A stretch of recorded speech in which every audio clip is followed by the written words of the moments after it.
I've always said that in general, it's best not to vote early because you never know what might come out in the final weeks leading to an election that would make you want to change your vote. Voters should have as much to go on as possible before they cast a ballot.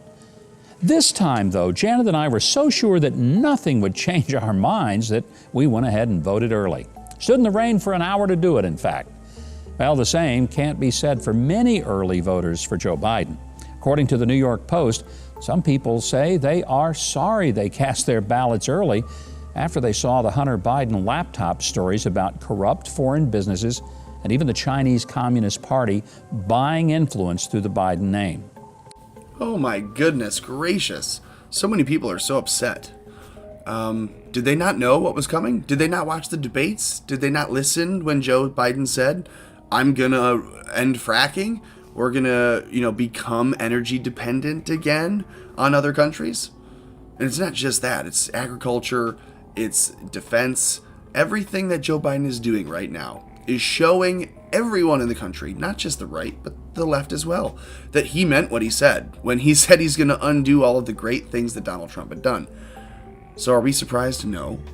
But are we going to revel in some of the I told you so's? Yes. The soybean prices are down 70 cents per bushel in the last 2 days. Corn is down 50 cents per bushel in 2 days. He says, for those who don't know, this is a small farmer like me, working 1,000 acres, just lost $100,000 on 200 bushels per acre. Damn! Average, because thanks to Joe Biden's executive orders on not knowing how to do anything to do with farming or agriculture or money, this is what we have now. We have a leader who is okay with starving us out to help them.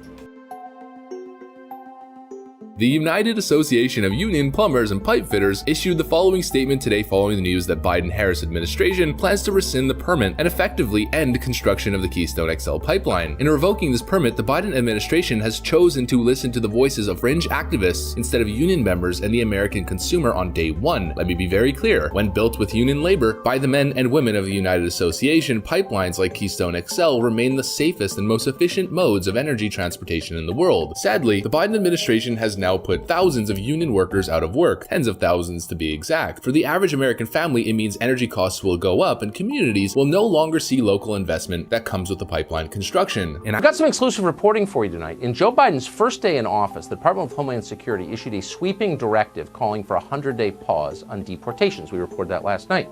We now have an internal email sent yesterday to ICE officers in Texas that shows how this order was enacted, and we're quoting, "As of midnight tonight, stop all removals. This includes Mexican bus runs, charter flights, and commercial removals until further notice. All cases are to be considered no significant likelihood of removal in foreseeable future." In other words, stop sending people here illegally back to the country of origin. The official goes on to say this, and we're quoting, "Release them all immediately. No sponsor available is not acceptable any longer." The official notes in the email that he is just, quote, the messenger explaining the directive. It wasn't his idea, it was Joe Biden's. Hail Fuhrer!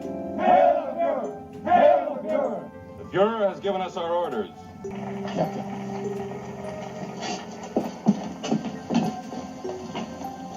I've created a condition in which Gil cannot initiate speech or any other action, but he can reply to questions. Well done, Spock. They've kept what's left of him as a figurehead. Quite correct. For the last few years, the real power has been Melicon.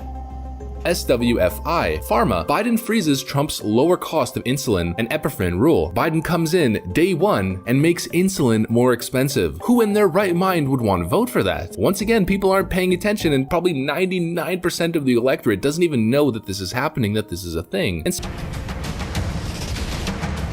Hi, everyone. I'm Diane Macedo. We're coming on the air with breaking news. President Trump has just released a farewell video as he prepares to leave the White House tomorrow ahead of Joe Biden's inauguration. Let's listen.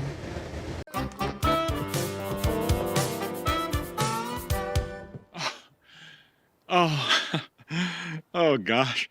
I'm not much on speeches, but it's so gratifying to leave you wallowing in the mess you've made. You're screwed. Thank you. Bye. He's right. He ain't much on speeches.